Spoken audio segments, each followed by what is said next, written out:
Cet épisode de Questions de preuve vous est présenté par Nota Bene, la plateforme de notification électronique de LRM Huissier de Justice.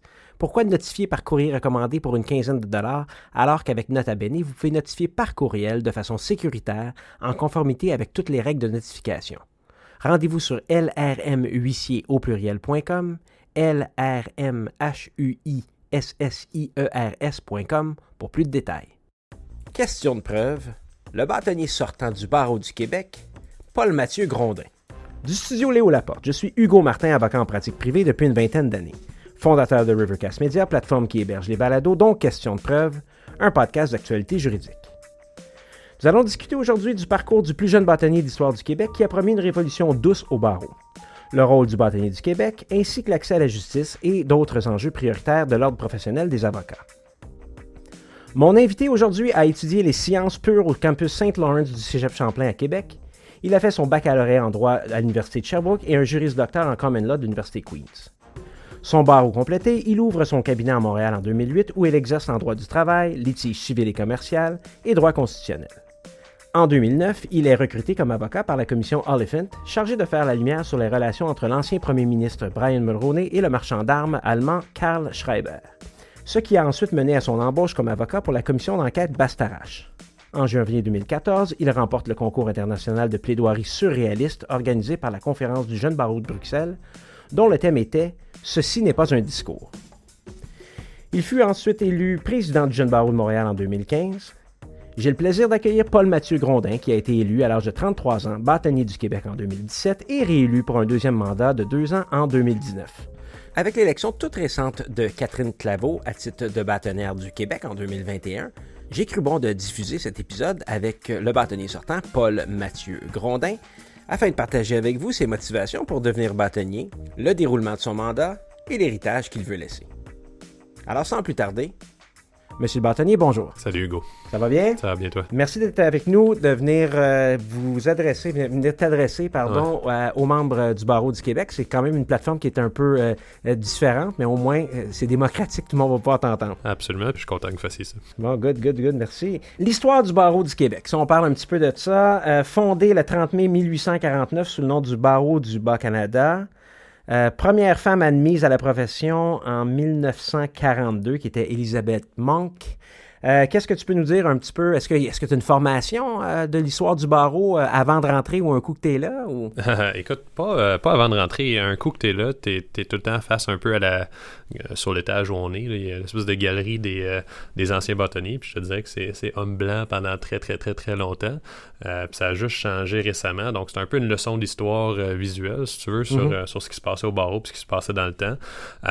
C'est aussi un peu une histoire du Québec, à savoir quel type d'avocat émergeait à un certain moment donné, puis à un autre moment donné, il y a eu beaucoup plus de francophones. Donc, il y a beaucoup d'histoires là-dedans. On ne reçoit pas nécessairement une formation. Par curiosité, bien sûr, on lit pas mal ce qui s'est fait sur le barreau. Puis donc, c'est certainement une histoire intéressante. Le terme bâtonnier était utilisé en France au Moyen Âge pour désigner un avocat choisi par ses pairs pour porter dans les cérémonies publiques le bâton ou la bannière d'une confrérie sous la protection de Saint-Nicolas. On va passer toutes ces choses-là. Mais c'est sûr que bâtonnier, on pense un petit peu la personne qui est élue par ses pairs pour justement aller dans les cérémonies protocolaires. Mais c'est bien plus que ça. Oui, en fait, maintenant, bon, évidemment, c'est l'explication historique, puis techniquement, à un moment donné, il y avait vraiment un bâton. Je pense qu'Alexandre Forêt, là, qui est le bâtonnier de Montréal, lui, il a encore vraiment un bâton. Nous, on n'en a pas au barreau du Québec. Cela dit, en fait, tu es le président d'un ordre professionnel. Hein? Le terme bâtonnier, maintenant, c'est peut-être un terme qui est pompeux, finalement, pour la nouvelle réalité d'aujourd'hui, mais aujourd'hui, tu es le président du barreau, qui est un ordre professionnel parmi 46 autres ordres professionnels. Je pense quand même que c'est un ordre professionnel qui est différent des autres, en ce sens qu'il y a une seule profession qui est mentionnée dans la Constitution. C'est le droit à l'avocat. Les médecins ne sont pas dans la Constitution, les infirmières ne sont pas dans la Constitution, les avocats sont dans la Constitution. Donc, il y a un aspect constitutionnel au barreau. Donc, pour que les avocats soient indépendants, il faut qu'il y ait un barreau qui soit constitué. Bien sûr, maintenant, on est président d'un ordre professionnel, ce qui, au Québec, inclut plusieurs trucs du type être responsable de la formation, être responsable du syndic, être responsable de l'inspection aussi, donc collecter les fonds qu'il faut pour ça, rallier un peu toutes les factions du membership. Donc, c'est un travail en finesse, je dirais assez complexe, mais qui est très le fun d'exécuter avec une bonne équipe qu'on a au barreau. Il y a quand même, c'est une question que je pense que beaucoup d'avocats se posent toujours, puisque vous êtes élu par les membres, mais vous êtes là un peu pour superviser, pour chapeauter le travail des membres, s'assurer que, on le fait légalement, là, et aussi que dans un but de protection du public. Oui. Donc, cette dualité-là, écoute, Hugo, tu fais bien de le souligner. Donc, l'intérêt des membres, qui est un peu, peut-être, on peut dire de corporatisme, si tu veux. L'intérêt des membres versus la protection du public. Pour moi, c'est très clair que le barreau est là pour la protection du public. Évidemment, quand il y a une mince ligne du type c'est bon pour l'intérêt des membres et c'est bon pour la protection du public, c'est sûr qu'on essaie de marcher dans cette voie-là. Puis des fois, il faut qu'on prenne des décisions qui vont aller en compte de l'intérêt des membres. Mais là-dessus, je me fie beaucoup au mouvement associatif qui est quand même fort au barreau du Québec, donc pour représenter l'intérêt des membres. Des fois, il faut qu'on dise non, c'est sûr, mais pour moi, notre mission est claire, c'est l'intérêt du public. Mais des fois, les deux sont pas incompatibles. Puis dans ce temps-là, ça nous fait plaisir d'avancer là-dedans. Là. Par exemple, on essaie de faire attention à la cotisation des membres, donc qu'elle soit pas exagérée, qu'il n'y en ait pas trop à payer. Mais il faut qu'on leur collecte quand même assez d'argent pour pouvoir avoir de l'argent pour payer le syndic, pour payer la formation, pour payer l'inspection. Donc, c'est vraiment un exercice en nuance. Oui, mais je pense aussi d'ailleurs à la formation professionnelle, qui est quand même un autre exemple de la dualité. Donc, c'est bon pour la protection du public si on a des avocats qui sont bien formés. Puis, je pense que c'est bon pour les avocats d'être bien formés. Je pense que c'est Absolument. Un bon exemple. D'ailleurs, le podcast Question de preuve, pour ceux qui sont intéressés, ça sert à ça un peu. Je suis convaincu que c'est une solution. 27 500 avocates et avocats au Québec.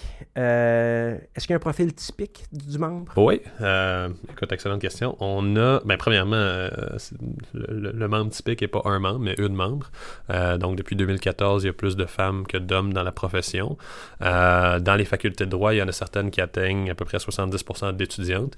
Selon tous nos sondages, le membre ou la membre moyen ou moyenne est généraliste, donc probablement litige civil, familial, criminel, dans un bureau de 1 à 9 avocats. Donc, c'est à peu près 30% du membership qui fait exactement ça.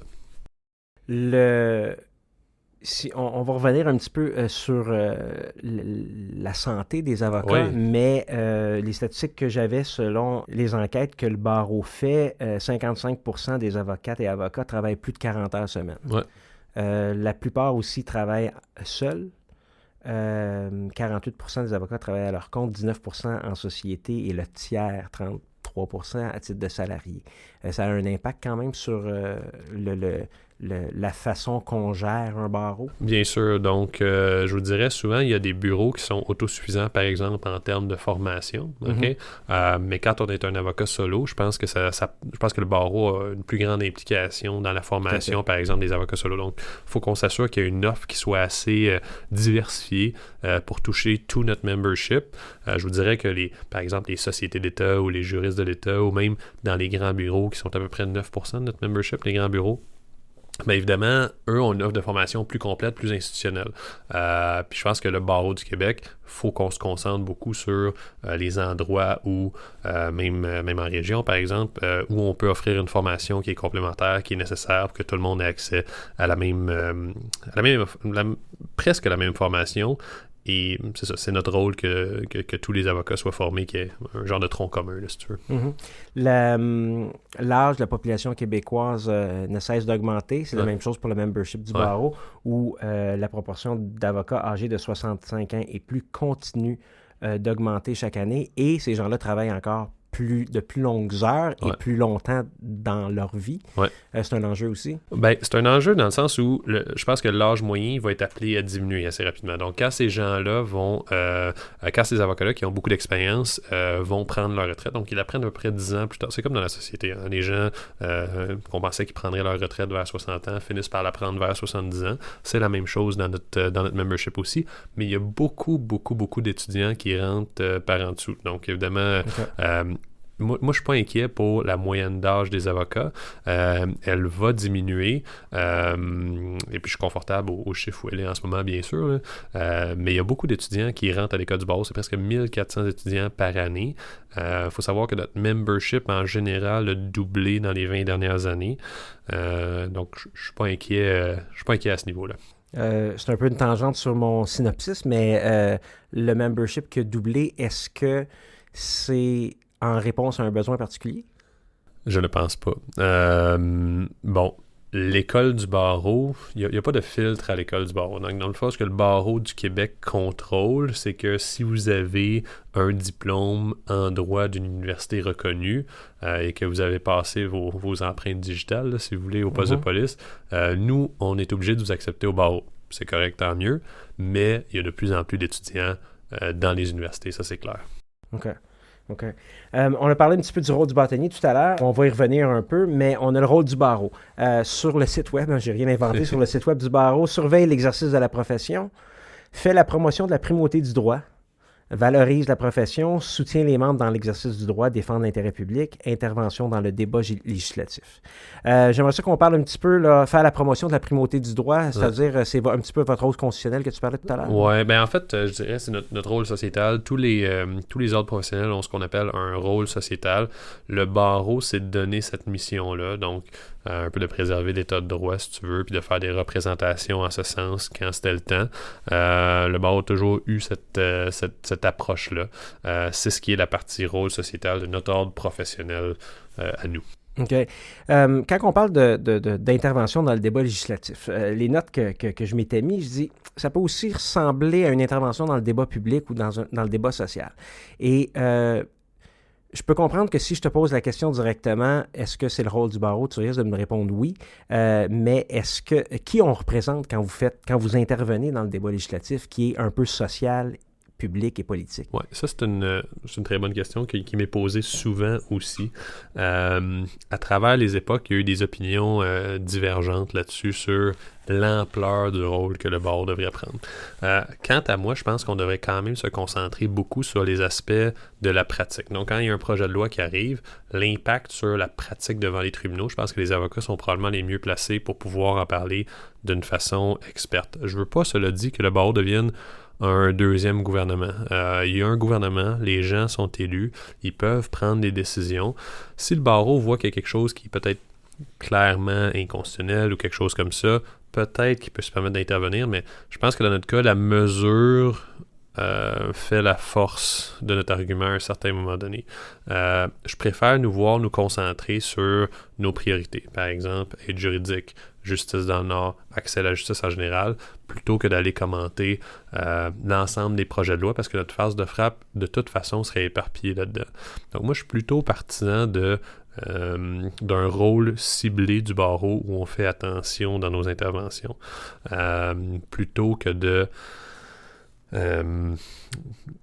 parler des politiques plus sociales d'un gouvernement, par exemple. Mais et je te comprends, mais on a des fois l'impression, moi, à titre de membre du barreau, d'entendre une position que le barreau prend qui ne me rejoint pas nécessairement. On peut peut-être des fois, puis j'imagine que des gens de grands bureaux vont dire « Ah ben moi, cette position-là ne me rejoint pas parce qu'elle ne nous touche pas ». Est-ce qu'il y a une méthode de consulter les membres avant de prendre position? Oui, en fait, il y a tout un système consultatif au barreau. Donc, à chaque fois qu'il y a une décision qui est prise, ça passe par le comité consultatif avec les experts du domaine qui sont là depuis un bout de temps. Donc, par exemple, en droit criminel, le comité de droit criminel va s'en saisir, va y réfléchir, va envoyer la position au CA du barreau qui l'entérine ou pas, ou qui la modifie ou peu importe. Donc, évidemment, il y a un processus en place. Il n'y a pas un référendum de tous les membres sur chacune des positions. Mais la théorie, c'est pas celle-là non plus. C'est-à-dire que, puis ça, on revient à la dualité là, de les membres élisent quelqu'un qui prend des décisions qui sont de protection du public versus l'intérêt des membres. On n'est certainement pas en train de faire un référendum sur chacune des positions, puis parfois les élus plupart des avocats doivent prendre des positions qui ne sont pas nécessairement celles que même la majorité des membres prendraient. Je te dirais que par contre, ça, on essaie toujours de faire attention, on essaie d'être à moitié intelligent là-dedans, puis on se dit s'il y a une position qui rebuterait tous les membres, ben on essaie d'y faire attention quand même, ou on essaie de la formuler d'une façon où on peut obtenir un certain consensus. Des fois, comme tu dis, notre membership est très disparate. Hein? Il n'y a pas grand-chose de commun entre un avocat ou une avocate dans une tour qui fait des fusions-acquisitions de très très grand niveau. Puis par exemple, un criminaliste à Shawinigan, leurs pratiques sont vraiment pas les mêmes. Puis il faut comprendre qu'il y a des intérêts, des opinions divergentes. Oui, puis des opinions, les avocats, normalement, on en a. Ben en fait, on est payé pour ça. Hein? Donc, pour donner notre opinion. Fait effectivement, le membership, c'est un... moi, je trouve que c'est un beau défi. Souvent, quand on prend une décision, puis il y a quelqu'un qui nous dit, ben est-ce que vous avez pensé à ça ou ça nous permet de peaufiner la position. C'est peut-être une réponse plutôt longue à ta question, savoir est-ce que vous consultez les membres? Oui, il y a un processus consultatif. Est-ce qu'il y a un référendum sur chacune des questions? Bien sûr que non. Tout à fait. Mais donc, ça nous donne un bon segue au niveau de la gouvernance, quand on parle de comité consultatif. Ouais. Donc, la gouvernance du barreau. Il y a un conseil d'administration qui est en fait l'instance décisionnelle du barreau du Québec. Ouais. Il y a le conseil des sections qui est une instance consultative pour la saine communication entre le CA et entre les barreaux de section. Ouais. Ensuite de ça, vous, au niveau du barreau du Québec, là, donc ça c'est quand même une grosse partie du barreau du Québec. Il y a 14 comités, 26 comités consultatifs. Puis évidemment, il ne faut pas oublier l'Assemblée générale annuelle qui est aussi dans la section de gouvernance du barreau du Québec. Quand on parle du conseil d'administration, qu'est-ce que tu peux nous dire? Ben écoute, c'est le fun. On est 16 autour d'une table, élus de partout au Québec. Donc en fait, tu as 4 membres de Montréal, tu as 4 membres des régions, 3 membres de Québec, plus le bâtonnier qui peut venir de partout. C'est au suffrage universel, l'élection bâtonnière ou bâtonnier. On peut prendre des décisions beaucoup, beaucoup plus rapidement que ce qu'on faisait dans le temps. Donc, la gouvernance a changé en 2014. Avant, c'était essentiellement le conseil général qui contenait 50 personnes de partout qui était vu comme une structure un peu lourde à ce moment-là. Il y a eu une grosse réforme de gouvernance en 2014-2015 qui a par ailleurs servi de base à la réforme de toute la gouvernance de tous les ordres professionnels. Donc, le barreau était en avance sur cette façon de faire-là. Et ça devait être terrible, 50 avocats autour d'une table, ouais, je te dis. Ben, je ne l'ai pas connu, mais je suis convaincu que c'est plus difficile que ce que c'est en ce moment. Par contre, le conseil des sections, qui est donc tous les bâtonnières de région, donc il y en a 15 au Québec, et leurs premiers conseillers, donc sont 2 de chaque région. Ensuite, souvent, ce qu'on fait, c'est que oui, au CA du barreau du Québec, on peut avancer très rapidement, mais c'est difficile d'avancer sans qu'il y ait une espèce de consensus social ou une acceptabilité du reste du barreau. Donc, on s'assure de toujours les consulter là, sur les grandes décisions. Puis à date, je dirais depuis 2 ans et demi, je pense que la collaboration, ça va très bien. Il y a eu des époques où au barreau, il y avait beaucoup de confrontations Québec, Montréal, région. Je dirais que en tout cas, c'est mon opinion personnelle, mais en ce moment, il y a une belle cohésion. Ça peut pas être parfait. Comme tu dis, on est tous payés pour donner nos opinions, mais je pense qu'il y a une belle cohésion puis une belle paix sociale, si tu veux, en ce moment. Je sais que c'est pas un sujet que tu voulais parler, mais moi, je pense que cette paix sociale-là ou cette cohésion-là vient du fait qu'il y a un rajeunissement au niveau de tous les barreaux. Puis je pense que c'est...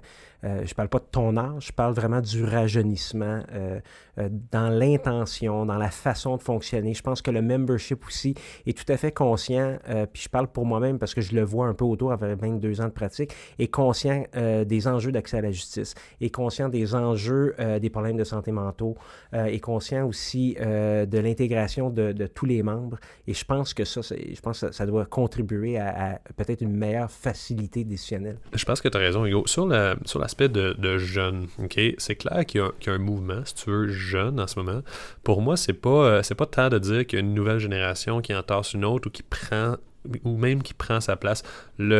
Parce que tu veux dire, tu peux avoir 65 ans, tu peux être jeune de cœur, tu peux avoir 25 ans, puis vivre une mentalité dépassée. Donc, je pense que ce que ça dit, par contre, ce mouvement de jeunesse-là, c'est que les jeunes sont intéressés à la chose, puis que la relève est là. Donc, il n'y a rien qui va sombrer dans l'oubli. C'est-à-dire qu'une fois qu'il y a une génération qui va prendre sa retraite, les jeunes vont connaître le barreau, vont connaître son histoire, il va s'être transmis ces connaissances-là, puis ils vont être prêts à faire du barreau, leur barreau. Je pense que tu rejoins, je fais une recherche en même temps parce qu'on a rencontré le bâtonnier du barreau d'Abitibi-Témiscamingue, et son nom m'échappe. Pascal Jolicoeur. Pascal Jolicoeur, tout à fait. Donc, on a rencontré Pascal Jolicoeur, puis qui dit exactement la même chose.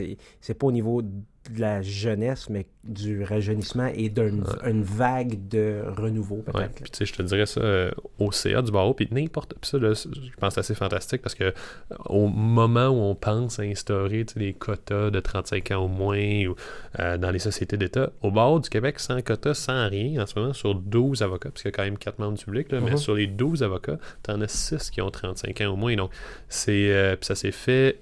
Je veux dire, ça s'est fait de soi-même. Ils se sont présentés aux élections, ils ont gagné des élections. Puis je pense que c'était pas sur une vague de rejet du passé, là, mais c'était de dire, on pense qu'on est prêt à contribuer, donc allons-y. Puis je pense qu'il y a certaines sociétés d'État qui seraient jalouses d'avoir la moitié de leur CA qui est composée de gens de 35 ans au moins. Oui, tout à fait, tout à fait. Comité 14, comité consultatif 26. Fait que ça te fait quoi, 31 réunions par mois? Non, je suis pas sûr.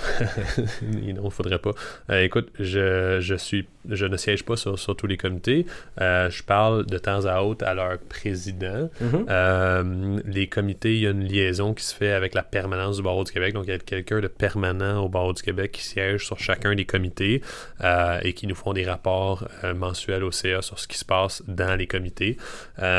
C'est sûr que, honnêtement, ça fait une structure qui est quand même lourde, ok? Puis ça fait que les communications, faut vraiment qu'ils soient parfaites, parce que sinon, des fois, un comité travaille sur quelque chose, puis le CA est pas nécessairement toujours au courant de la même chose ou se saisit d'un enjeu. Je veux dire, il se passe toutes ces choses-là dans des structures plutôt lourdes comme celles qu'on a.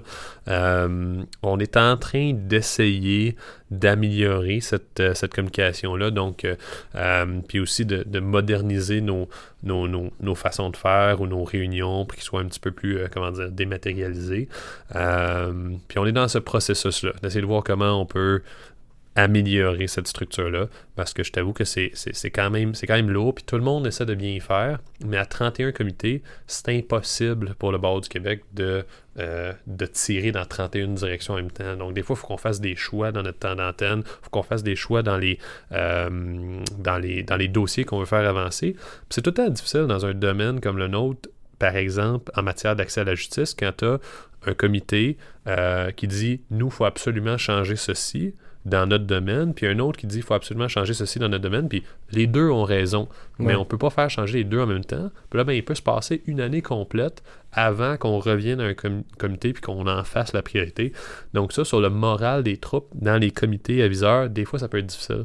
Puis ça, je le reconnais aisément, puis c'est pour ça qu'il faut qu'on gère les attentes de tous et chacun, puis c'est difficile quand tout le monde a raison. Puis là, il faut que tu priorises. Puis ça, c'est la tâche c'est ma tâche de tous les jours. Là. En demandant la job, j'acceptais cette responsabilité-là. Ouais. Mais j'aimerais ça que dans les comités, tout le monde sache que leur travail est incroyablement important.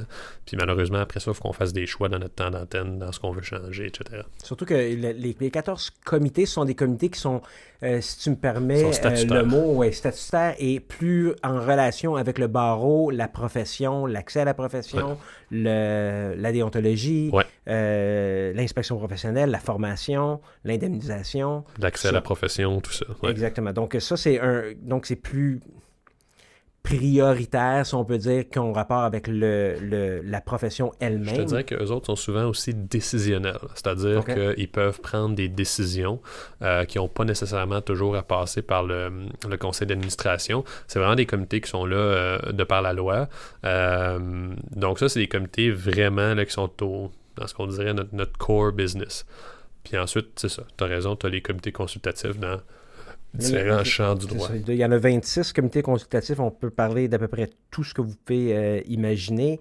Accès à la justice, droit criminel, droit des sûretés, droit de l'immigration, droit de la jeunesse, fiscalité, LGBT, justice participative, procédure civile, protection du consommateur et j'en passe. Je comprends que le barreau, la période d'appel de candidature pour ces comités-là, c'est du 1er avril au 15 mai. mais que dès qu'il y a un intérêt, je pense que le barreau invite les gens à communiquer. Absolument, merci de me donner la chance de dire ça. Oui, donc vous pouvez toujours envoyer votre CV dans une banque de CV, mais c'est sûr que les décisions se prennent aux 2 ans là-dessus. On s'en va maintenant, si on bifurque un peu vers le rôle du bâtonnier lui-même, donc encore une fois, selon le site, bâtonnier du Québec exerce un droit de surveillance générale sur les affaires du barreau du Québec et assume la responsabilité liée à sa fonction. Il travaille avec la collaboration de 2 vice-présidents. Avant ton day-to-day, j'aimerais ça que tu nous parles du rôle global, du rôle général. Comment toi, tu vois ton rôle? Donc, le rôle, je pense que c'est un rôle macro. Je veux dire, c'est tout ce que ça dit, le pouvoir de surveillance générale. Donc, y a pas, je te garantis qu'il n'y a pas beaucoup de jurisprudence à savoir ce que ça veut dire dans ce domaine précis-là. Moi, je l'ai toujours vu comme je guide le navire politique avec un petit p du barreau. Parce que tu as mon pendant aussi, qui est la directrice générale, qui est directrice des opérations. Okay? Donc, je ne m'implique pas dans, par exemple, les RH au barreau. Je ne m'implique pas dans les TI au barreau. On fait juste approuver les budgets généraux de tout ça. Je suis surtout le président du conseil d'administration. Je pense que c'est mon rôle de donner des grandes orientations puis qu'ils soient débattus autour de la table du CA. Donc ça, c'est mon rôle vraiment général. Moi, je vois vraiment une distinction entre le rôle de bâtonnier et le rôle de directrice générale. Puis j'ai la chance d'en avoir une extraordinaire en ce moment, Lise Tremblay, avec laquelle je m'entends très, très bien. Et puis, on voit chacun, je pense, nos 2 rôles. Et donc, moi, je suis surtout dans les relations extérieures du barreau. Elle est surtout dans les relations internes au barreau. Donc, moi, j'ai souvent, évidemment, affaire au ministère, aussi aux députés, au membership en général. Tandis qu'elle, notre boîte de 200 personnes, je veux dire, clairement, elle a la mainmise là-dessus. Là. Donc, on voit une belle division là-dedans. C'est comme ça que je vois les 2 rôles. Donc, le day-to-day, on pourrait dire, c'est Lise Tremblay. Le rôle d'exposure du barreau, c'est plus toi. C'est ça. Je me trouve aussi être le porte-parole du barreau. Donc, il y a ce rôle-là aussi qui est important. Les entrevues médiatiques, toutes les rencontres plus politiques. Puis quand je parle de rencontres plus politiques, c'est exemple des financements d'organismes, des ci, des ça. Je veux dire, toutes les sortes d'assermentations que je sois. Il y a quand même un large rôle protocolaire au rôle du bâtonnier. Ça doit être quand même le fun d'aller assermenter des jeunes avocats. Absolument. En fait, c'est ça. Techniquement, je fais pas les jeunes avocats, je fais que les juges en ce moment. C'est vraiment les barreaux de section qui font les jeunes avocats. J'ai eu la chance de le faire quand j'étais président du jeune barreau de Montréal, donc être à ces assermentations-là. Je vous avoue que c'est mon type préféré d'assermentation. Les jeunes, c'est un très, très, très beau moment pour eux autres. Il se trouvait, puis quand le bâtonnier était un peu plus âgé, là, avant moi, il se trouvait que le bâtonnier souvent connaissait des gens qui étaient nommés juges. Dans mon cas, c'est moins vrai. Donc, à cause de la différence d'âge, les gens sont plutôt nommés vers 50-55 ans comme juge. Et puis, des fois, je me trouve à prononcer des discours qui sont un peu plus génériques dans ce cas-là, quand je les connais pas. Puis bon, ça arrive souvent que je les connais pas. Mais il y a ce rôle-là très cérémonial pour le bâtonnier du Québec. En plus de... ce que je fais pour les jeunes, ça par contre, puis ça, je savais pas que ce serait mon rôle. Mais en arrivant, une des premières choses que j'ai eu à faire, c'est de signer les permis d'exercice. Donc, puis ça, je te dirais que c'est un moment... c'est pas juste une signature comme une autre. C'est mon genre de signature préférée. Donc, je reçois des piles assez épaisses de permis d'exercice à signer. Puis je vois de par les noms l'histoire des gens qui s'en viennent dans la profession. Ça, je te dirais que c'est un moment que comment dire, pas que je savoure à chaque fois, mais ça, je me prends un petit moment, puis j'essaie de lire chacun des messages, puis même une fois de temps en temps, quand j'en connais un, parce que ça m'arrive plus souvent de connaître des nouveaux assermentés étudiants que des juges, je me permets de prendre en photo le permis d'exercice, puis leur envoyer une petite primeur par Messenger sur Facebook, quelque chose comme ça. Puis là, ils sont toujours très heureux, puis ces assermentations-là me manquent, celles que je faisais comme président du jeune barreau. C'est des très beaux moments, là, puis on voit que malgré tout ce qu'on dit sur notre profession, puis les blagues d'avocat, tout ça, de voir les parents dans la salle quand leurs jeunes deviennent avocats, c'est un moment spécial. Là. Tout à fait. Je me souviens moi-même de ça. Mon père qui a travaillé pour le ministère de la Justice toute sa vie, puis il était ému au palais de justice. Jacques Fournier m'avait assermenté. Mais voilà. Donc ça, c'est des très beaux moments. Puis la signature des permis d'exercice, je te dirais, je ne savais pas ou je m'en rappelais pas. J'imagine que quand j'ai reçu mon propre permis d'exercice, le bâtonnier de l'époque, je ne me rappelle plus qui a signé, mais on s'arrête pas à ces signatures-là, puis c'est bien normal, là, c'est pas ça le but.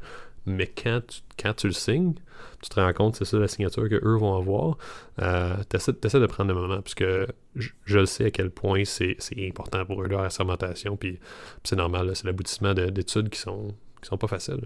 Mais dans la vague je pense un peu à ça, mais dans la vague de rajeunissement, je pense que rapprocher le barreau de son membership et non pas des 800 ou 1000 avocats qui sont dans toutes dans toutes les sphères là, du barreau, je pense que ça va beaucoup aider là, à impliquer les jeunes avocats dans la profession, puis y croire de plus en plus. Ouais, puis je te dirais, c'est drôle parce que depuis que j'y suis, je vois un changement, c'est-à-dire que moi je communique beaucoup par les médias sociaux en général, où j'essaie de faire des podcasts, où j'essaie de prendre tous ces moyens-là, puis en même temps, je me rends compte que j'ai peut-être délaissé certaines parties qui étaient peut-être importantes avant pour les gens d'une autre génération, par exemple le journal du barreau.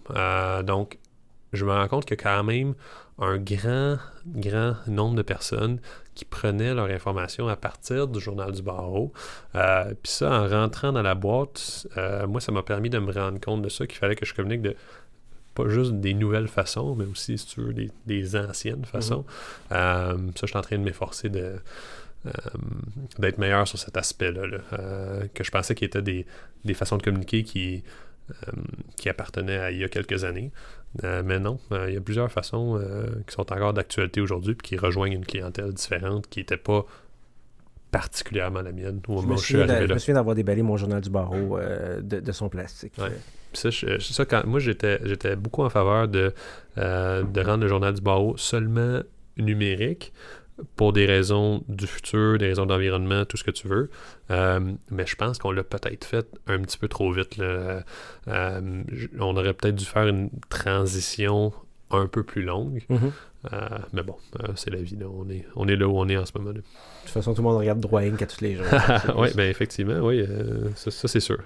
Parle-nous un petit peu de tes deux vice-présidents. Est-ce qu'ils prennent ta place lorsque tu n'es pas là? Oui. Ils prennent ma place. Je suis le seul dans le CA du barreau qui a une job 24 heures, 7 jours. Okay? Moi, je suis exclusif au barreau.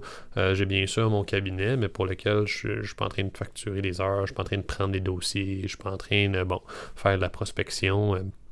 Donc, j'appartiens, si tu veux, entre guillemets, au barreau pour 4 ans. 2 ans ou 4 ans, maintenant 4 ans. Ils me remplacent surtout dans des fonctions protocolaires. Puis ils ont bien sûr un input sur ce qu'on fait au barreau à 100%, qui est probablement plus important que celui du reste des administrateurs. Mais oui, ils me remplacent dans ce qu'il y a de protocolaire. C'est rare qu'ils me remplacent dans la prise de décision, si tu veux. Là, ça, ils en font partie. Mais oui, étant donné qu'il y a des assermentations de ci ou de ça, ou des événements partout au Québec, oui, ça leur arrive très souvent de me remplacer. Puis bon, la gouvernance du barreau faisant que quand tu as le bâtonnier qui vient de Montréal, tu as un VP à Québec, puis tu as un VP de région aussi. C'est un poste nommé ou élu? C'est nommé à partir du CA. Donc, à chaque année, ils sont au CA, on regarde les forces en présence et il y a une espèce d'élection au CA, si tu veux, pour les vice-présidentes. Maintenant, Catherine, ça va faire sa 3e année qu'elle est vice-présidente. De Québec, évidemment, fait un travail fantastique. C'est la même chose pour Serge Bernier. Lui, c'est sa première année. Il est de Drummondville, mais les deux sont toujours très, très willing, comme on dit en bon français, d'aller me remplacer un peu partout, de représenter. Je ne dirais pas tant me remplacer, mais plutôt de représenter le barreau là, un peu partout. OK. Avant de parler là, de ton premier et ton deuxième mandat, est-ce que tu peux nous parler un petit peu du 2 ans versus 4 ans? Est-ce que tu t'embarquais pour 4 ans? C'est une bonne question. Comment dire? Je voyais pas la 3e ou la 4e année du mandat. Quand on est arrivé, premièrement, je veux dire, au moment où je me suis lancé, j'étais clairement un underdog. Là, donc, notre but, c'était de gagner le bâtonnet, si tu veux. On n'avait pas de discussion de 3 ans ou 4 ans. Là, c'était à un moment donné, limite à ce qu'on pouvait voir dans le futur. Là. On voyait vraiment les enjeux immédiats, le premier mandat. Après ça, bien évidemment, j'y ai pris goût, puis il y a une couple d'affaires qu'on a commencé. Je te dirais en particulier l'école du barreau, que je voyais pas nécessairement aboutir dans la deuxième année. Puis je pense que ça, c'était un projet très, très important que je voulais continuer. Puis à ce moment-là, ben le 2 ans a continué après ça. Évidemment, c'était une campagne différente là, pour le 3e, 4e année. Puis à ce moment-là, je t'avoue que je me sentais confortable dans la job. Je pensais que je la faisais raisonnablement bien. Puis que j'étais capable encore de prononcer des nouvelles idées ou de proposer des nouvelles idées pour un dernier mandat. Ça, évidemment, après ça, je me suis présenté. Donc, là, on est rendu dans la 3e année. C'est clair que tous les bâtonniers de section qu'on a rencontrés trouvent qu'un an, c'est trop court. Ça, je pense que le membership pense ça aussi. À un moment donné, c'est du changement pour du changement. 2 ans, pour moi, ça vous permet de au moins finaliser les choses de votre ancien bâtonnier puis en mettre d'autres sur la table. 4 ans, tu vas peut-être voir des choses aboutir, dont, entre autres, la réforme de l'école du barreau. Exact. Puis moi, c'est sûr que je suis un partisan de 2 ans ou 4 ans, donc plutôt qu'un an.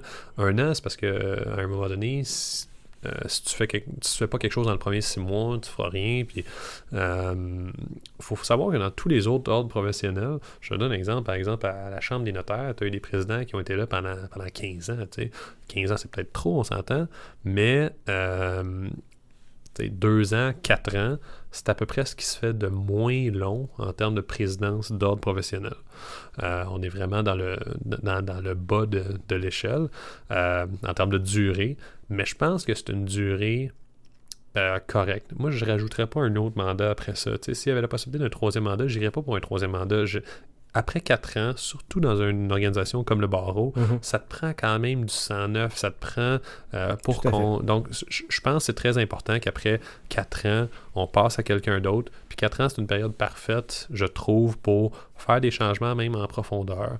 Moi, c'est pas moi qui ai pensé aux 2 ans, 4 ans, là, ça vient de bâtonnières précédentes qui ont fait ça, puis nous, on se trouve à en profiter en ce moment. Mais je pense que c'était la bonne décision. Je pense que la durée était la bonne.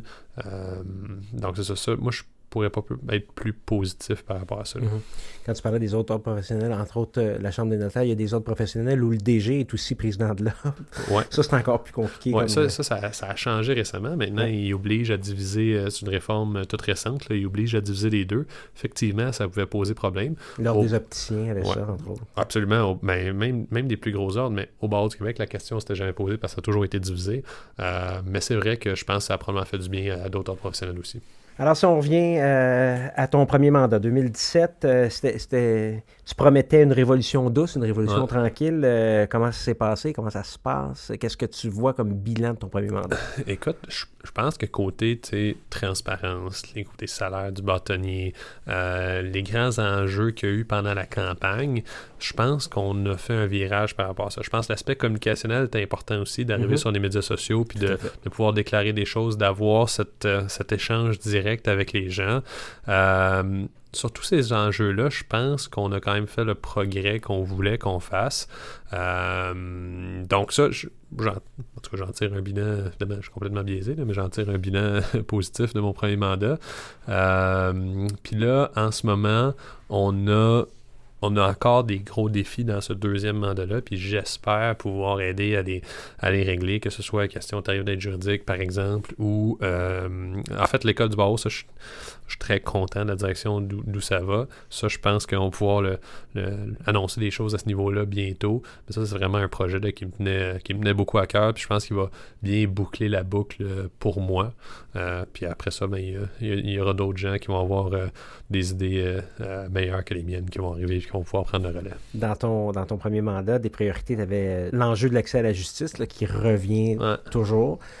Chers auditeurs, l'accès à la justice, c'est pas juste pas être capable de payer ton avocat. C'est même, ça va aussi loin que de même savoir si un citoyen qui ne sait même pas qu'il y a un droit qui lui appartient. Tu avais parlé d'un système à 3 volets, verser une partie du salaire à des organismes favorisant l'accès à la justice, tu en avais parlé de ça. Lutter contre les tarifs dérisoires de l'aide juridique, c'est encore une fois, ça n'arrête pas, même si je pense qu'il y a eu 500 millions qui ont été... 500 millions, ça c'est un autre... Je ne vais pas parler de cette partie-là, mais de mon premier mandat. Je pense qu'il était important, qui était la modernisation des palais de justice en général, la numérisation, les statistiques, tout ça, c'était un enjeu sur lequel je comptais beaucoup. Le juge Chanson est tout à fait d'accord avec toi. Ouais, ça, puis le juge Chanson, je le vois aussi. Là. Le juge Chanson, c'est ainsi ce que j'appelle un roadshow. Donc lui, il se promène un peu partout au Québec. La troupe, exactement.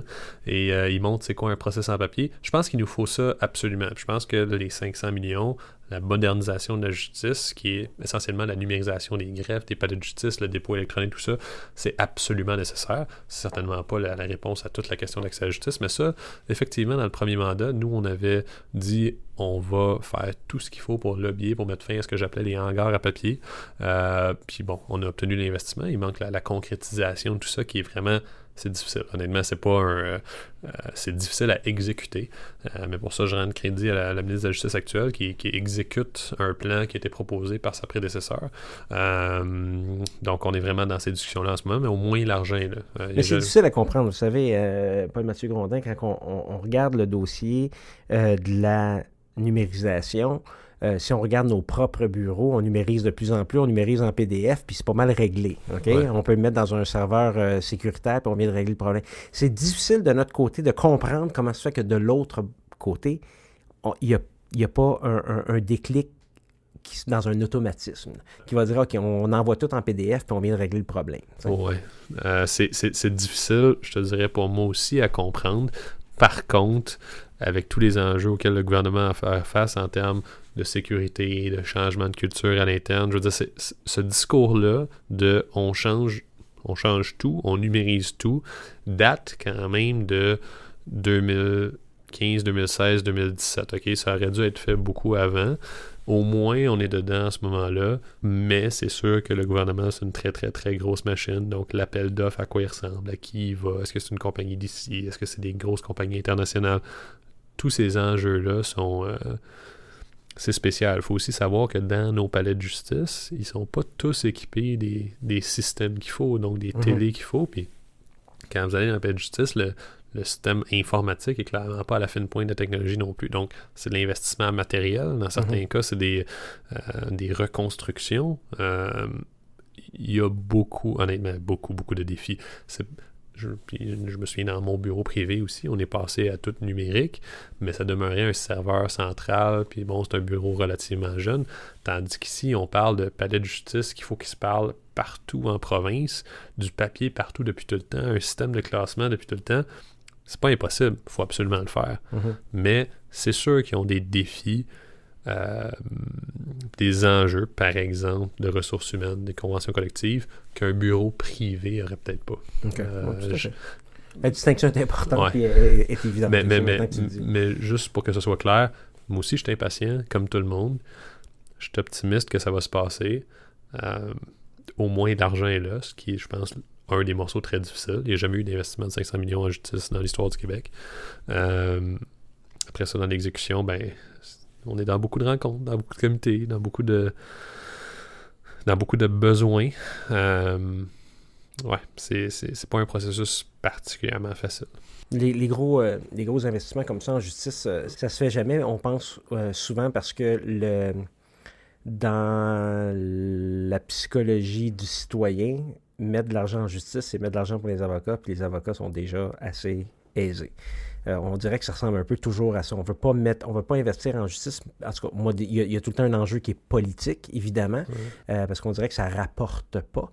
Mais tu as déjà déclaré que la justice est un peu l'enfant pauvre du Je pense pas qu'on a besoin d'une déclaration pour s'en rendre compte, là, mais si on regarde les... je veux dire, je déclarais l'évidence, là, si on regarde les chiffres, là, au Québec, bon an, mal an, tu as probablement 40 à 45% du budget qui est la santé.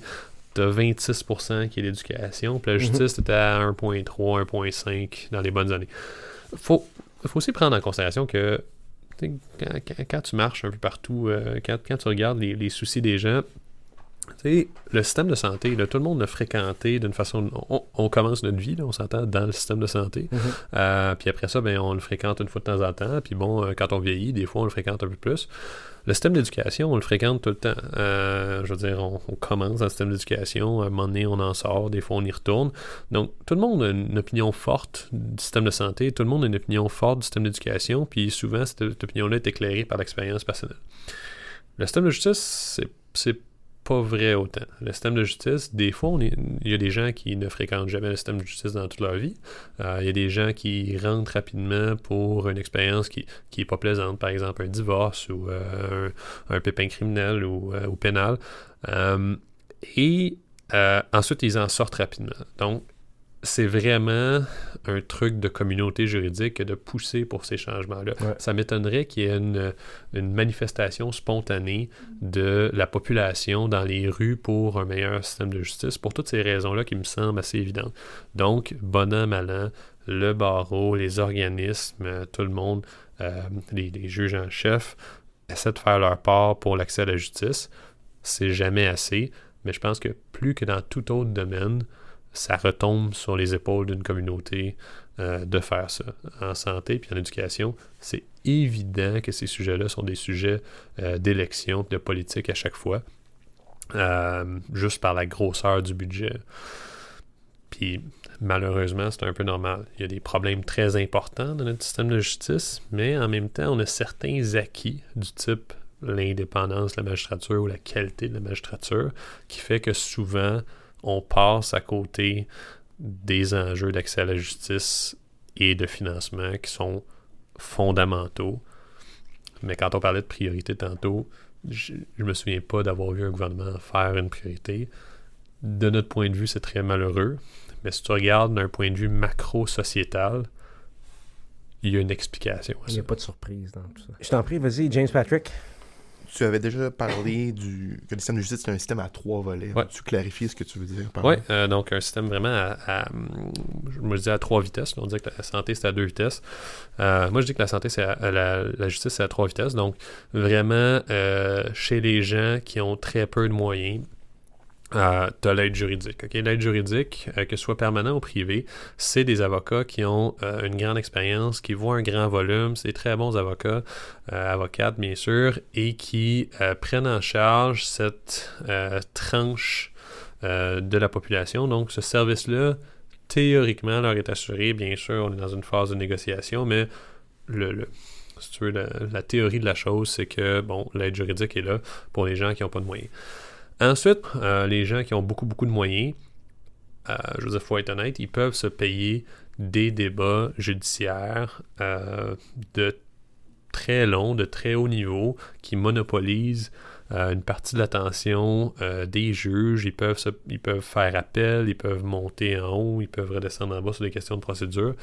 Donc, je ne suis pas inquiet pour eux en général. Okay? Puis ensuite, tu as toute la tranche du milieu où...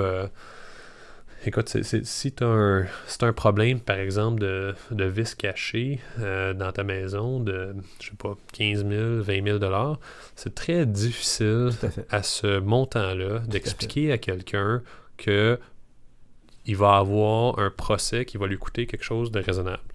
En tant qu'avocat, c'est très difficile pour nous de leur dire... 4 000 $ de frais d'expertise. Exact. Dans le groupe du milieu, Paul-Mathieu Grondin, si tu permets mon interruption, c'est les avocats qui disent « je pourrais pas me payer moi-même mes propres services ». Oui, puis ça demeure vrai. C'est pas moi qui va dire non, le système de justice, c'est pas comme les gens le perçoivent de l'extérieur. Une très grande partie de vérité là-dedans. Donc, tout ce qui est dans le milieu... C'est même difficile d'en arriver. Puis ça, c'est pas... puis là, des fois, j'entends dire les honoraires des avocats. Les honoraires des avocats, il faut comprendre que si, par exemple, on prend la question du taux horaire, t'as le prix d'une heure, mais t'as aussi le nombre d'heures qui compte. C'est vraiment sur cette partie-là que c'est difficile pour un avocat. Si un avocat pouvait, pour un vice caché de 15-20 000 $, obtenir, je mets ça entre guillemets, un rendez-vous devant un juge un matin, puis qui allait avec son client, puis là, qui s'explique pendant 2 heures, puis que là, le juge rend une décision, mais c'est possible de faire ça pour 500 $ pour un litige de 15-20 000. Par contre, en ce moment, puis là, on pourra rentrer dans cette théorie-là de mes opinions personnelles sur le système de justice, mais en ce moment, c'est à peu près impossible qu'un litige de 15-20 000 ne coûte que 2 heures à un avocat à régler. C'est-à-dire, il va mettre beaucoup de temps dedans. Puis, Mais oui, on va mettre beaucoup de temps parce que, on n'est pas expert en construction, fait que, dans un dossier de vice caché, numéro 1. Numéro 2, on a aussi notre responsabilité professionnelle. Bien sûr. Il ne faut pas se tromper. Ensuite de ça, on a les délais imposés par le Code de procédure civile. C'est peut-être Miville Tremblay du Saguenay en justice participative qui va nous répondre à cette question-là, mais tu as tout à fait raison. Alors que probablement que des gens qui s'assoient devant... Moi, je pense vraiment que le système de CRA fonctionne très bien parce qu'on a quelqu'un en position d'autorité, même s'il va venir dire, il va s'époumoner avant le « je suis pas ici pour décider, je suis pas ici pour décider », mais le juge qui est là a un impact. Tu as tout à fait raison pour ça, mais...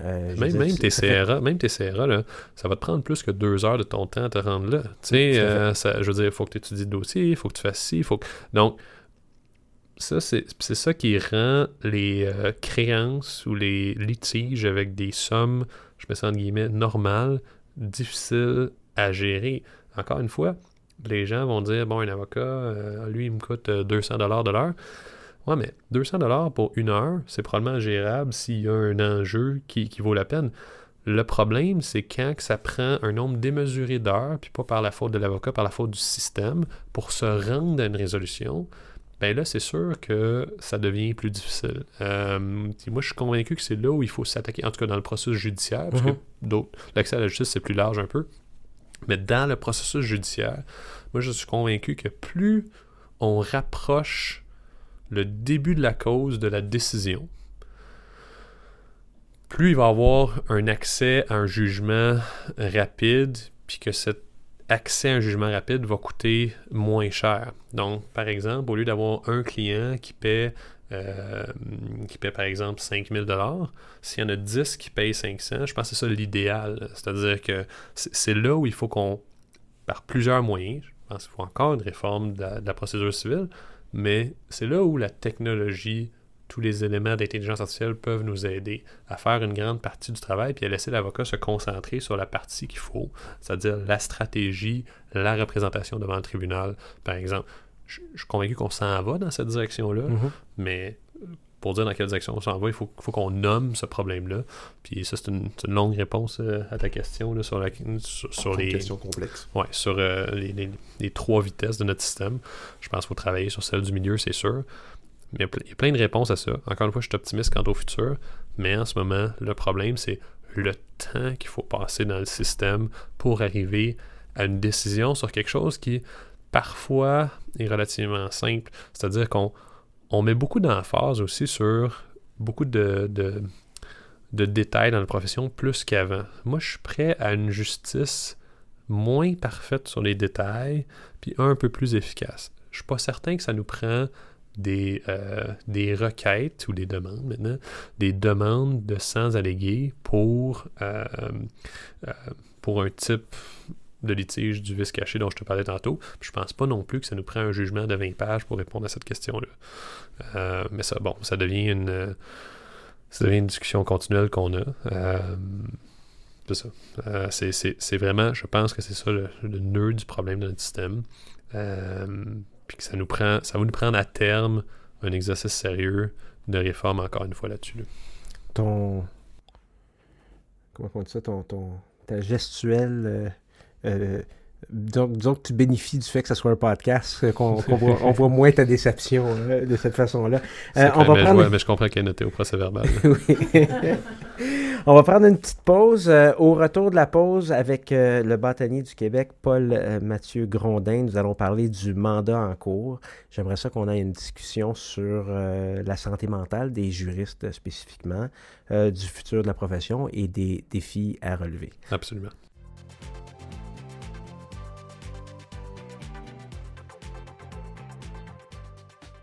Wow, merci Paul Mathieu Grondin. Paul Mathieu a été extrêmement généreux lorsqu'il s'est prêté à l'exercice d'un entretien avec l'équipe de questions de preuve. James Patrick Cannon et moi étions présents. Constance était aussi à la table de production. Ceci dit, merci Paul Mathieu pour tes 4 ans de service au barreau du Québec et nous tenons à féliciter la nouvelle bâtonnière, Catherine Claveau, et lui souhaitons bonne chance pour son mandat à venir. Je vous invite à écouter l'épisode 36 de Questions de preuve si vous voulez apprendre à la connaître. Maintenant, nous sommes au début mai 2021. au tout début de la nouvelle période de formation professionnelle continue obligatoire pour les avocats. À la fin avril, nous étions extrêmement occupés à envoyer des attestations de formation à des avocates et avocats qui, comme moi, attendaient pas mal dernière minute avant de faire leur formation professionnelle continue. Et c'est pour ça que j'ai lancé Question de preuve, justement pour éviter les difficultés que j'avais personnellement à compléter mes heures de formation professionnelle continue à travers les 2 ans. Donc, on remarquera qu'on fait souvent nos formations professionnelles vraiment à la dernière minute. Alors, c'est ça qu'on veut faire avec Question de preuve, c'est vous permettre d'écouter des podcasts, des balados, partout, en tout temps, et faire d'une pierre deux coups, c'est-à-dire compléter votre formation professionnelle continue durant la période. En plus de ça, on a des sujets variés, des sujets qui sont d'actualité, avec des invités qui sont experts en leur matière. Je vous rappelle, comme toujours, que le balado Question de preuve, à titre de formation professionnelle continue, eh bien, il n'y a pas de meilleure aubaine. Rendez-vous simplement dans la section Questions de preuve du site rivercastmedia.com pour plus de détails. Mais comme toujours, l'écoute de Questions de preuve est gratuite. Ça contribue d'ailleurs bien noblement à l'accès à la justice. Donc, l'écoute, elle est gratuite sur toutes les plateformes, que ce soit Apple Podcasts, Google Podcasts, Spotify, iHeartRadio, Deezer, des plateformes que même moi, j'ignorais que ça existait. Et évidemment, pour les plus geeks entre vous, on a aussi un lien RSS. Donc, encore une fois, rendez-vous à la section Questions de preuve du site rivercastmedia.com. Prenez tous les détails si vous êtes juriste. Sinon, si vous ne voulez pas nécessairement faire votre formation professionnelle continue, simplement vous abonner, faites subscribe dans votre application de balado préférée et vous pourrez nous écouter lorsque les épisodes vont sortir.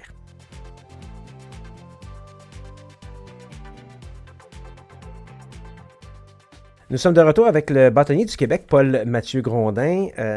Avant la pause, je te demandais qu'on discute un petit peu du mandat en cours. Ouais. Donc, vote électronique, participation à distance AGA et AGE, augmenter l'effort de valorisation de la profession, les heures de formation obligatoires en santé mentale et psychologique. On va revenir à cet aspect-là un petit peu. Innover la pratique dit carré de sable. Un petit peu tes objectifs pour le deuxième mandat. Est-ce que tu peux nous en parler un peu? Oui, donc il y a quand même beaucoup de choses là-dedans. Premièrement, le vote à distance, c'est fait. OK, on est le premier ordre professionnel au Québec à faire le vote à distance. Ça nous était réclamé depuis un bout de temps. Il y a juste une façon de faire ça, c'est de dire qu'on va le faire puis d'y aller. Donc, il a fallu qu'on soit des pionniers dans trouver le système informatique qui nous permettrait de le faire. Et c'est fait. Donc, on est en web diffusion. Les membres peuvent participer à distance, peuvent voter à distance dans le cadre des AGE et potentiels AGE, si tu veux. Puis ça m'apparaît juste être une mesure d'égalisation régionale qui m'apparaît être évidente. Mm-hmm. Mais c'est allé même un peu plus loin que ça. Donc, quand nous, on le fait, on a eu des observateurs, par exemple, de la Chambre des notaires, de l'Ordre des ingénieurs, qui sont venus nous voir, puis qui ont vu que ça marchait. Puis je pense qu'eux s'en vont dans cette direction-là aussi. Puis, donc, ça a aussi donné lieu à des affaires le fun, comme le fait que récemment, je suis allé présider l'AGA des ingénieurs. Je pense que je vais le refaire cette année aussi, donc ils m'ont demandé de faire ça.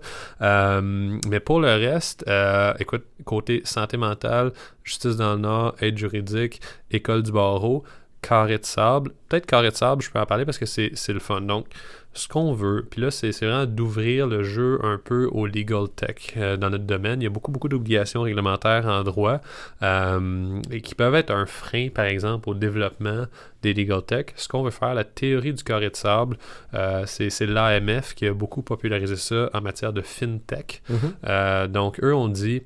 Regardez, si vous voulez proposer quelque chose de nouveau qui est à l'avantage des citoyens, qui ne fit pas tout à fait dans le cadre réglementaire actuel, nous, on va vous proposer un carré de sable. Donc, une exemption réglementaire avec des rapports continuels sur vos activités pendant une période de 1, 2, 3 ans. Mm-hmm. Et à la fin, on décidera si effectivement, soit il faut qu'on élargisse le cadre ou qu'on vous permette à vous de faire quelque chose de spécial. On est en train de définir les limites de ce carré de sable-là, ce qui n'est pas si évident que ça dans notre domaine à nous. Puis bientôt, on va faire un appel à des candidats qui voudront, à défaut d'autres mots, de venir jouer dans ce carré de sable-là pour continuer. Quand tu dis à défaut d'un autre mot, c'est pas un hasard ton carré de sable. C'était clair que c'était là où tu t'en donc, ils vont pouvoir venir jouer dans le carré de sable. On s'attend à faire ça dans la nouvelle année. Ça, c'était très important pour moi. Est-ce qu'on s'ouvre, si tu veux, technologiquement des solutions qui pourraient être avantageuses pour le public, parce que c'est ça le but. Ensuite, aide juridique, on est encore dans la négociation des tarifs. Est-ce que c'est juste les tarifs, le problème à l'aide juridique? C'est entre autres les tarifs. Donc, Je pense que les seuils d'admissibilité à l'aide juridique, ça c'est quelque chose. Au début, quand l'aide juridique a commencé dans le milieu des années 70, le but c'était que tout le monde au salaire minimum à l'année soit couvert. Okay? C'était ça le but. Puis là, dans les réformes, puis l'atteinte du déficit zéro au milieu des années 90, ça s'est perdu. Puis là, même des gens qui faisaient le salaire minimum à l'année n'étaient plus couverts par l'aide juridique. Donc, ce qui s'est passé puis à un moment donné, on a milité très fort pour que les seuils soient rehaussés. Depuis 3 ans, si je ne me trompe pas, les seuils sont revenus à une admissibilité à une personne qui fait le salaire minimum à l'année. Okay? Donc, la couverture, c'est celle qui était celle du départ. Sur la question des tarifs, c'est un problème, les tarifs privés, parce que comme tu sais, il y a les permanents d'aide juridique et les tarifs privés. Il y a, dans les 10 dernières années, le nombre d'avocats qui prennent au moins un mandat privé d'aide juridique est passé de 14% de notre membership à 8%. Okay? Et les gens qui en prennent, souvent, ils ne prendront pas des causes longues et complexes parce que c'est un tarif unique pour chaque procès, ci pis ça. Tu as des considérations spéciales vu la complexité d'un dossier, mais tu le sais seulement à la fin du dossier. Mm-hmm. Donc, ça, évidemment, c'est un irritant aussi de ne pas le savoir avant. Mais les tarifs en eux-mêmes sont clairement un problème parce que notre membership n'en prend pas. Puis après ça, ça, c'est un problème pour le droit à l'avocat en général, le nombre de gens qui peuvent choisir. Puis surtout le fait que les avocats ne prennent pas des causes d'aide juridique longues et complexes.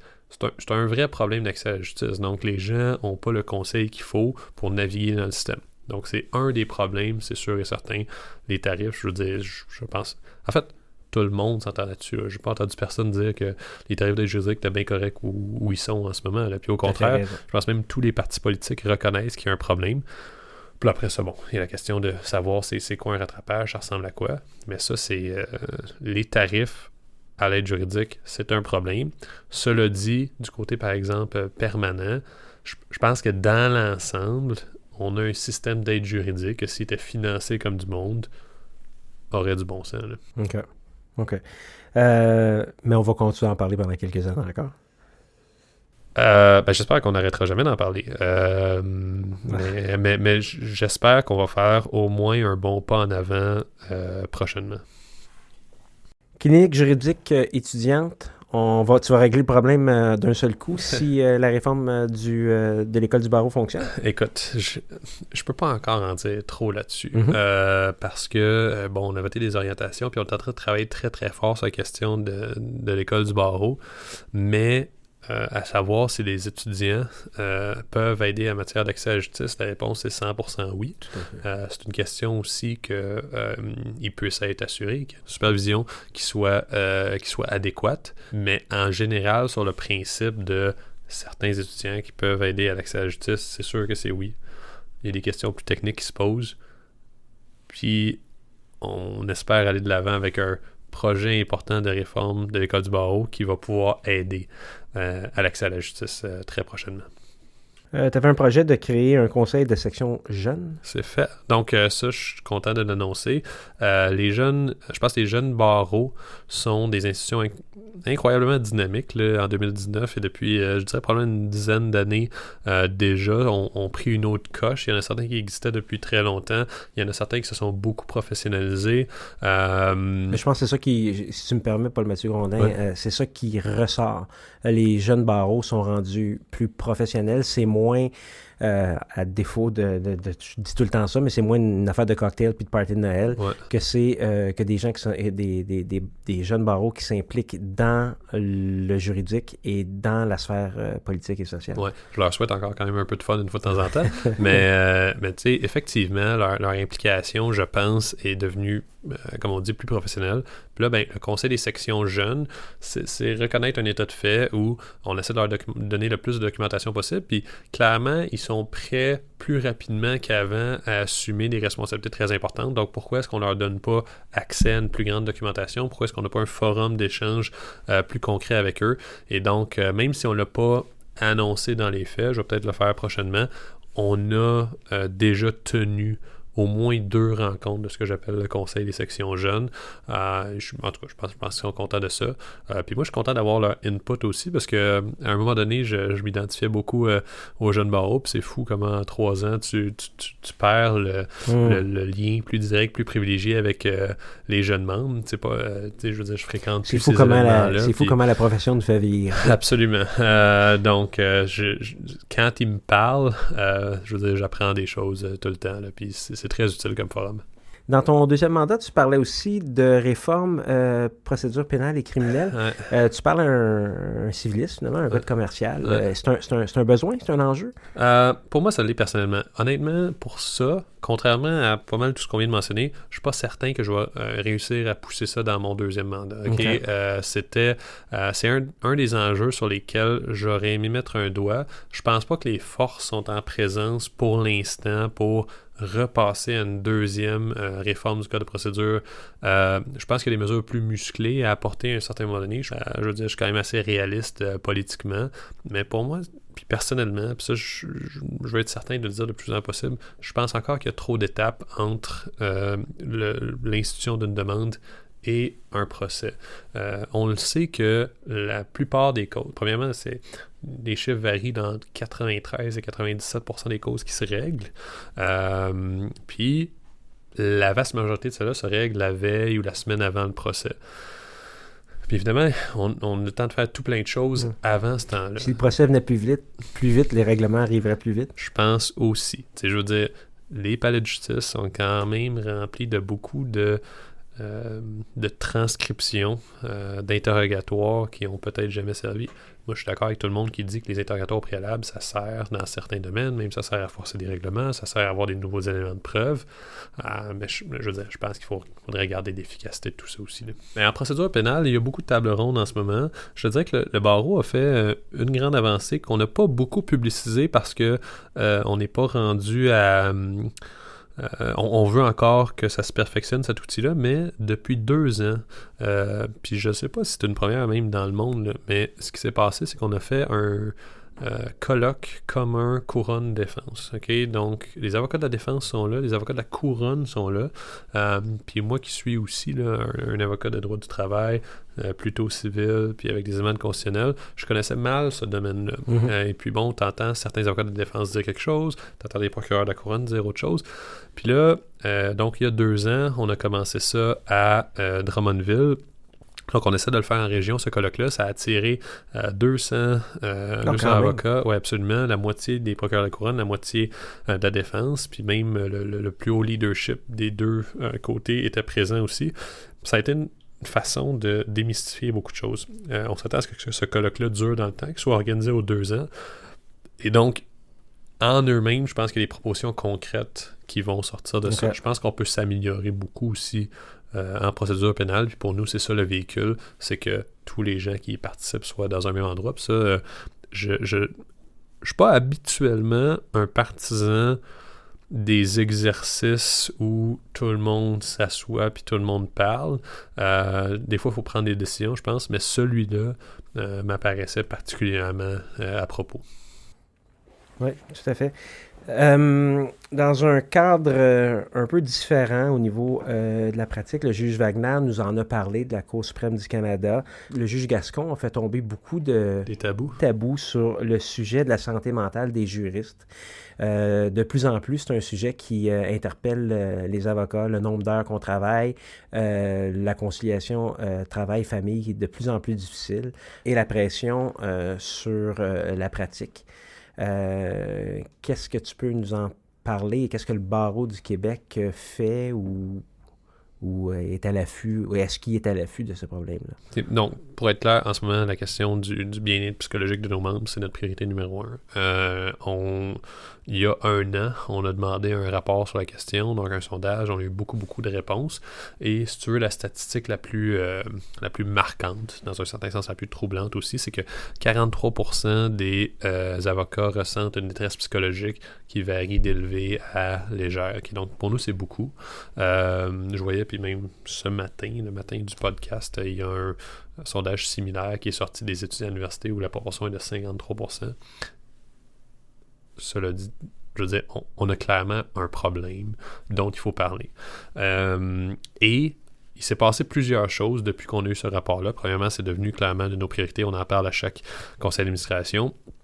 On est en ce moment en train de développer des solutions qui sont plus pérennes, qui sont plus dans le préventif. Parce que le curatif, on a pu s'en occuper relativement rapidement dans le cadre du programme PAMBA, le programme d'aide aux membres du barreau. Et donc, on a augmenté très rapidement la cotisation au PAMBA qui est passée de 26 $ par membre à 35 $ par membre cette année. On pensait que c'était extrêmement important de faire ça. Donc ça, on l'a fait immédiatement. On est en ce moment dans un méga comité où on vient trouver un cocktail, si tu veux, de solutions à proposer par rapport à ça, mais qui va aussi être beaucoup dans la prévention. C'est ça le but. C'est vraiment l'aspect préventif où on était moins bon, si on veut. C'est pour ça que puis d'ailleurs, le juge Gascon a accepté d'être sur ce comité-là. Non seulement il a accepté d'être sur ce comité-là, mais il a accepté d'être une espèce de figure de proue du mouvement. Donc, une des choses qu'on a annoncées récemment, puis une des choses dans la question de la prévention de la santé mentale qui est importante, que nous, on a compris par des intervenants qui nous ont éclairé sur le sujet, c'est que il fallait en parler, puis il fallait que les gens puissent voir des modèles qui ont eu des difficultés puis qui s'en sont sortis par la suite. C'est pour ça qu'on a fait un appel de candidature à des gens, des avocats qui viendraient raconter leur histoire. C'est des histoires qui sont souvent difficiles à raconter, mais à des moments où ils ont sombré, où ils s'en sont sortis, puis par quels moyens. Donc ça, on a eu une réponse assez incroyable à ça. On a fait un appel de candidature et puis on a beaucoup de gens qui ont dit « Écoutez, moi je veux en parler, je veux faire ci, je veux faire ça. » Et on va développer certainement un set de capsules qu'on va diffuser à grande échelle sur cette question-là. Ça, c'est vraiment une des parties de la solution. Après ça, il y a beaucoup de solutions qui impliquent de l'argent. Par exemple, des assurances collectives, des mises en place de plans d'aide qui sont vraiment plus préventifs que curatifs. Et puis, on va annoncer toutes ces pistes de solutions-là au début de la nouvelle année. On veut vraiment voir ce taux-là de détresse chez les avocats diminuer. Encore une fois, on est le premier ordre professionnel qui a fait un sondage de ce type-là. On pense que puis les conclusions du rapport nous amènent à cette conclusion-là. On pense que plusieurs professions, comme la nôtre, qui ont beaucoup d'obligations réglementaires, peuvent contribuer au stress des gens, puis c'est bien normal. Puis on est approché par beaucoup d'ordres professionnels pour savoir comment on a fait notre affaire aussi. Non seulement ici, mais aussi dans le reste du Canada, dans les autres barreaux. Puis on veut vraiment faire une priorité. Donc on est dans cette grosse discussion-là, puis avec des annonces de pistes de solutions au début de la nouvelle année. Je pense que c'est très important. C'est un sujet qui me touche beaucoup, puis je trouve ça vraiment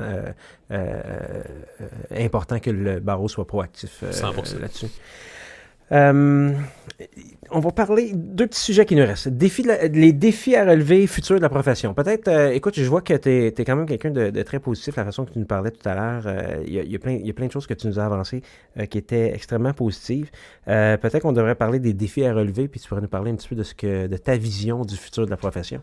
Ouais, je pense que dans ma profession idéale du futur, je sais pas si je vais le voir, je sais pas, c'est une question de 5, 10 ou 30 ans, mais c'est évident que, bon, je veux dire, je vois une profession qui est entièrement numérisée, je vois aussi une profession qui, à cause de cette numérisation-là, est capable de prendre des décisions sur son futur, sur des données. Pour l'instant, notre trouble, c'est que faut faire beaucoup de recherches papier qui sont difficiles à faire pour avoir des données sur le système de justice, à savoir là où on perd du temps, les requêtes qui ont du succès, qui en ont moins, le temps d'allocation de cours, tout ça, c'est des outils où, dans un certain développement, à un moment donné, l'intelligence artificielle va nous aider. Okay? Je veux dire, je pense que dans notre gestion du système juridique, si on réussit à rentrer à la numérisation des données, puis à terme de l'intelligence artificielle, ça va nous aider.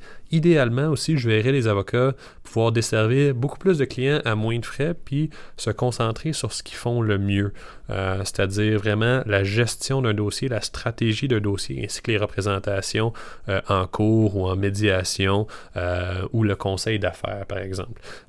Alors que la documentation pourrait être prise en charge par un petit peu plus d'intelligence artificielle. Ça, c'est vraiment le futur à, j'imagine, moyen et long terme. Puis honnêtement, je ne le sais pas. Puis je pense que notre profession est là pour durer, est importante, est un contrepoids par son indépendance à certains abus possibles de l'État. C'est important d'avoir des avocats qui puissent faire des représentations de manière indépendante. Donc pour ça, je suis optimiste. Je pense qu'il y a des grands changements qui s'en viennent. Puis 5, 10, puis 20 ans, dans nos vies à nous, c'est long. Mais dans l'histoire du barreau, dans l'histoire de la justice au Québec, c'est relativement court. Je m'attends à ces bouleversements-là. Puis je m'attends à ce que de plus en... Je veux dire, à un moment donné, il va y avoir une fin aux 50% de gens non représentés devant les tribunaux. Ces gens-là vont pouvoir avoir une représentation à un coût qui a de l'allure, puis un coût qui a de l'allure en matière d'affaires pour un avocat aussi. Ça, j'en suis convaincu. Ah, merci. Non, c'est intéressant. C'est un peu un 360 sur tous les sujets qu'on a abordés durant le podcast. Paul-Mathieu Grondin, à tous les épisodes, je demande à mon invité un outil, un item, une application, un ouvrage, n'importe quoi qui est incontournable dans sa vie professionnelle. On a eu des gens qui nous ont dit je me promène avec la loi sur les Indiens, sur moi. Ouais. On a eu du monde qui nous ont parlé de leur iPhone. Le juge Wagner nous a parlé de sa famille. Ouais. Qu'est-ce qui est un incontournable quotidiennement dans ta vie professionnelle, Paul-Mathieu Grondin? OK, bien, je veux dire, comme tout le monde, je veux dire, mon téléphone est incontournable, mais si je peux y aller plus précisément, puis ce n'est plus un incontournable aujourd'hui, mais quand j'étais jeune, puis que je commençais moi-même ma pratique, OK, parce que j'ai commencé une pratique de zéro, là, tu sais, il n'y avait pas d'avocat dans la famille, pas ci, pas ça, puis j'avais le rêve de commencer une pratique solo qui est devenue une pratique de bureau là, à force qu'on a des gens sont joints à nous. Mais je me souviens que je trouvais que dans notre littérature au Québec, il n'y avait pas d'outils pratiques à savoir pas comment gérer techniquement un bureau, ça je pense qu'on a assez d'outils, mais sur comment aller chercher des clients, sur comment vraiment gérer le côté plus business du droit quand on se lance en affaires. Ça, tout à fait d'accord. Pour ça, j'ai été obligé d'aller du côté des États-Unis pour trouver de la littérature là-dessus, puis je recommande les livres d'un avocat de Californie qui s'appelle Jay Foonberg, Foonberg. Ça m'avait beaucoup aidé au début là, à savoir comment attirer des clients, comment gérer la clientèle, comment refuser des mandats, pourquoi refuser des mandats. Donc, c'est des lectures que je recommanderais. Puis côté, c'est ça, côté technologique, là, malheureusement, comme tout le monde, j'étais un peu scotché à mon téléphone, fait que c'est ça qui me suit à tous les jours. Là. Bon, tu vois, moi, de mon côté, ce que je vais parler aujourd'hui, j'en ai, ça a rapport encore avec mon téléphone. C'est l'application Signal. C'est une application de messagerie cryptée. On peut pas dire encryptée, c'est crypté, le mot français, qui est recommandée par Edward Snowden. Donc, c'est une application qui fonctionne sur iOS, qui fonctionne sur Android, qui fonctionne aussi sur Mac et PC.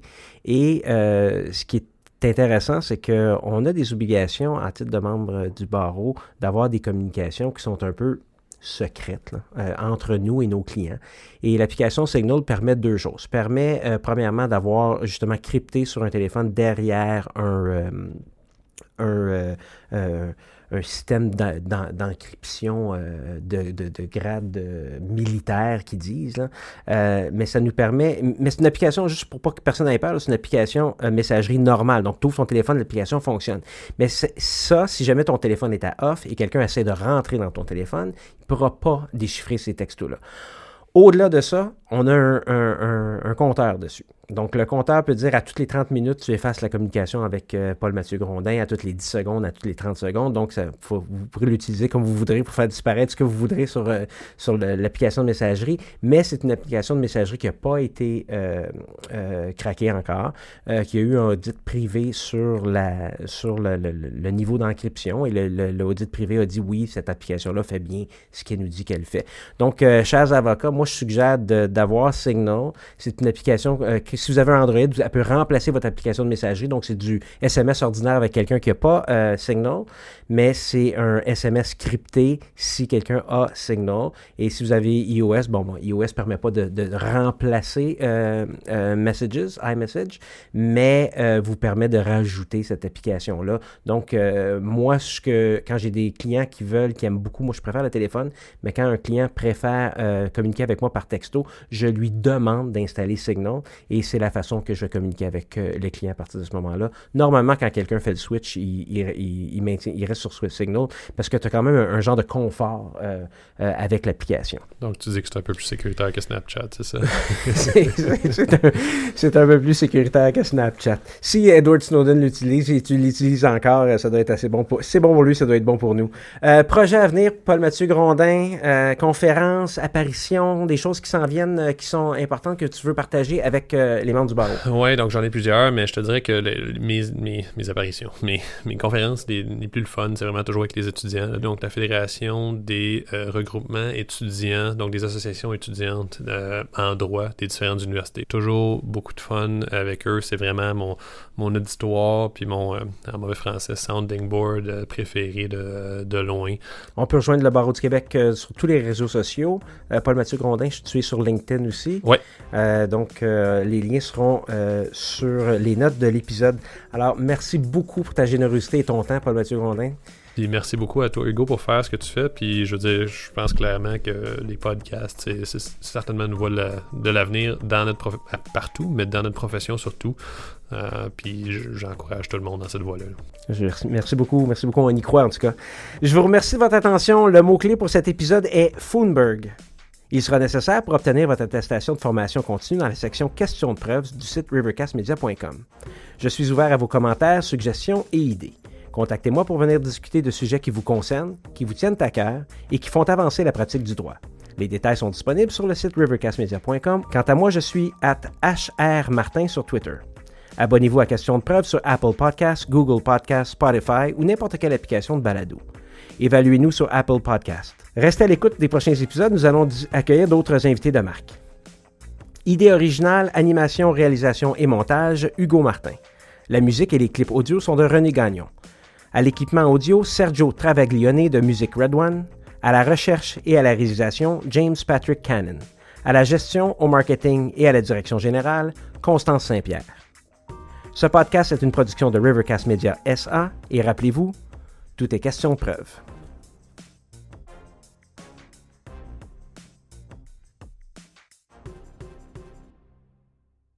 Cet épisode de Questions de preuve vous est présenté par Icanos Bar à poissons, l'endroit incontournable pour les amateurs de poissons et de fruits de mer. Essayez l'un des menus de dégustation pour la livraison ou cueillette à icanos.ca. Des plats à partager qui mettent en lumière l'habileté du chef Constant Menzas à vous séduire en vous concoctant un menu saisonnier évolutif. Une performance artistique qui commence en cuisine et qui se termine à votre dernière bouchée.